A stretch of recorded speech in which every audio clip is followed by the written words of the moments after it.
Depreciation क्या होता है, पहले ये चीज़ जान लीजिए आप लोग। डिप्रिसिएशन कहते किसे हैं? डिप्रिसिएशन क्या होता है?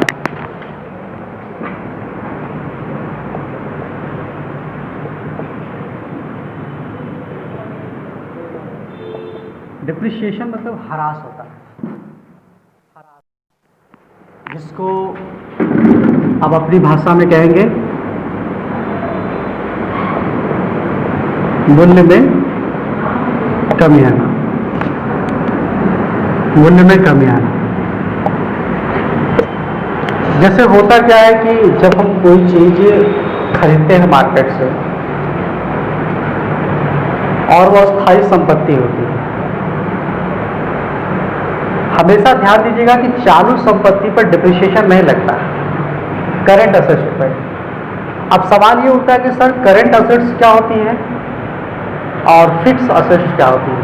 करंट मतलब होता है चालू संपत्ति और फिक्स असेट्स मतलब होता है अस्थायी संपत्ति। जैसे होता क्या है कि हम लोग गाड़ी के शोरूम में चले गए, गाड़ी के जैसे हमने टीवीएस की गाड़ी के शोरूम में चले गए अपाची लेने के लिए, समझ आने बात। तो टीवीएस की अपाची लेने जब गए तो एजेंसी में वो गाड़ी मौजूद थी वहां पर, तो मालिक ने, जो शोरूम का मालिक था, वह उसके लिए चालू संपत्ति थी, मतलब आज है कल कोई ग्राहक उसको खरीद के लेके चला जाए। लेकिन जब हम उसको खरीद रहे हैं, उस टीवीएस गाड़ी को हम खरीद रहे हैं, अपाची गाड़ी को, और हम बेचने के उद्देश्य से नहीं खरीद रहे हैं, सिर्फ और सिर्फ चलाने के उद्देश्य से, अपने पर्सनल पर्पज, निजी उद्देश्य से जिस गाड़ी को खरीद रहे हैं वो हमारे लिए फिक्स है। लेकिन शोरूम वाला क्या कर रहा है? उसे चलाने के लिए नहीं, उसे बेचने के उद्देश्य से खरीद रहा है। तो जब कोई वस्तु बेचने के उद्देश्य से खरीदी जाती है तो वह कहलाती है फिक्स असेट्स, सॉरी बेचने के उद्देश्य से करंट असेट्स कहलाती है। और जब संपत्ति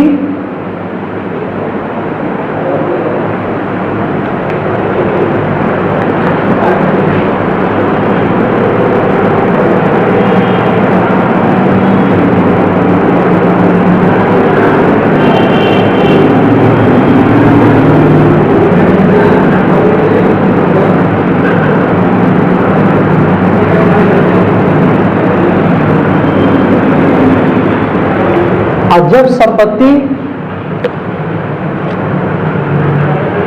बेचने के उद्देश्य से नहीं बल्कि अपने निजी उद्देश्य के लिए खरीदी जाती है तो वो फिक्स है। जैसे मान के चले कि हमने बताया कि एक टीवीएस की अपाची हम ले रहे हैं और हम इसे बेचने के उद्देश्य से ले रहे हैं, बेचने के उद्देश्य से ले रहे हैं। तो जब इसे बेचने के उद्देश्य से ले रहे हैं तो ये हमारी चालू संपत्ति कहलाएगी। क्या कहलाएगी? चालू संपत्ति कहलाएगी। मतलब उसको बोलेंगे करंट असेट्स,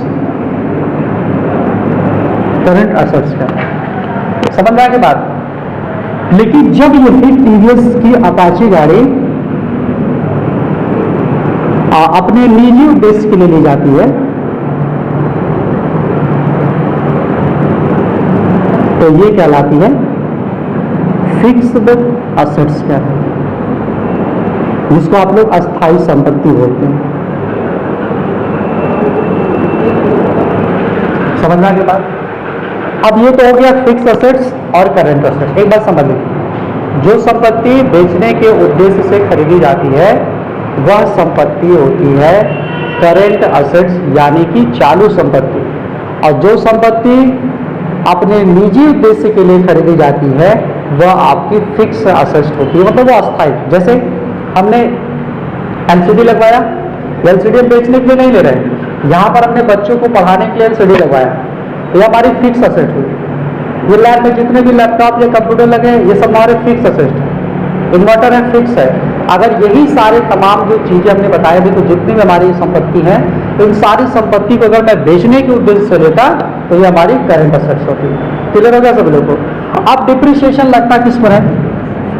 तो डिप्रिसिएशन जो होता है, मतलब ह्रास जो होता है, ये चालू संपत्ति पर नहीं लगता, ये लगता है अस्थायी संपत्ति पर। किस पर लगेगा? अस्थायी संपत्ति पर। चालू संपत्ति पर कभी भी डिप्रिसिएशन नहीं लगता है, इस चीज का ध्यान दीजिएगा।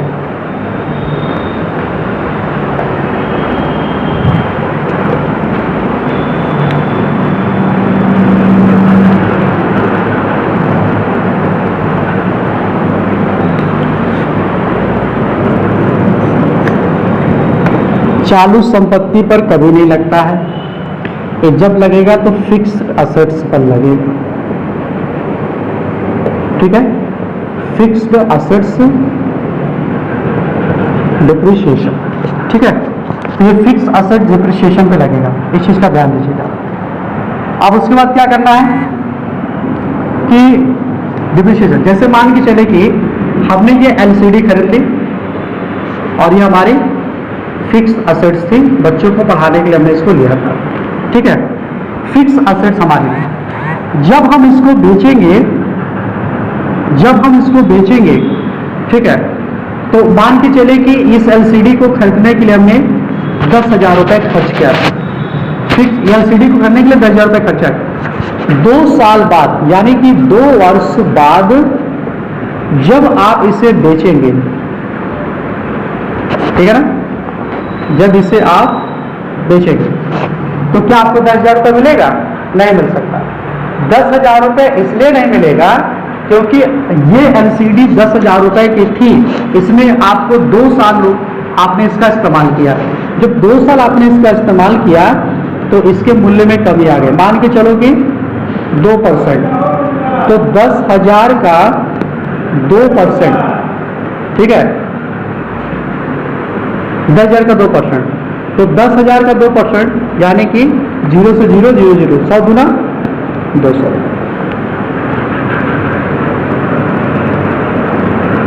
ठीक है, तो ये इतना आपका डिप्रिसिएशन लग जाएगा। ठीक है, तो ये डिप्रिसिएशन जब आपका लग जाएगा तो ये एलसीडी आपको 9,800 रुपये में बेचनी पड़ेगी, क्योंकि डिप्रिसिएशन से क्या होता है, मूल्य में कमी होती है। अब जैसे पहले क्या होता था, पहले हम लोग टीवी लेते थे, वो बड़ी गाड़ी जो पीछे से निकली होती, ठीक है, उसके बाद जब टेक्नोलॉजी बदली तो एलसीडी आ गई। जब एलसीडी आ गई तो एलसीडी जब आ गया तो इस टीवी का मूल्य, इस टीवी का जो है महत्व खत्म हो गया। तो इस टीवी को हमने बेच दिया। बेचने के बाद हमने एलसीडी लिया। तो क्या वो टीवी, अगर 5,000 रुपये की आपने टीवी खरीदी थी तो क्या वो 5,000 रुपये में बिकी? नहीं बिकेगी। क्यों नहीं बिकेगी? क्योंकि उस पर डिप्रिसिएशन लग गया। जब डिप्रिसिएशन लग जाएगा तो उसके मूल्य में कमी आ जाएगी, वो 5,000 रुपये नहीं देगा। अगर यही चीजें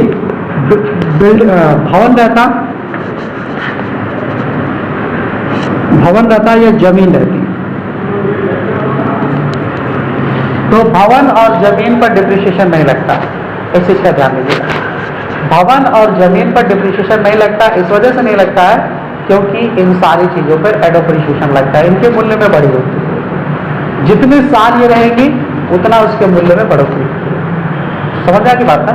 तो ये था डिप्रिसिएशन। डिप्रिसिएशन मतलब सीधा सीधा आप कह सकते हैं कि किसी वस्तु के पुराने हो जाने पर, उसी तरीके के नए वस्तु का आविष्कार हो जाने पर पुराने वाले वस्तु के मूल्य में कमी आ जाती है।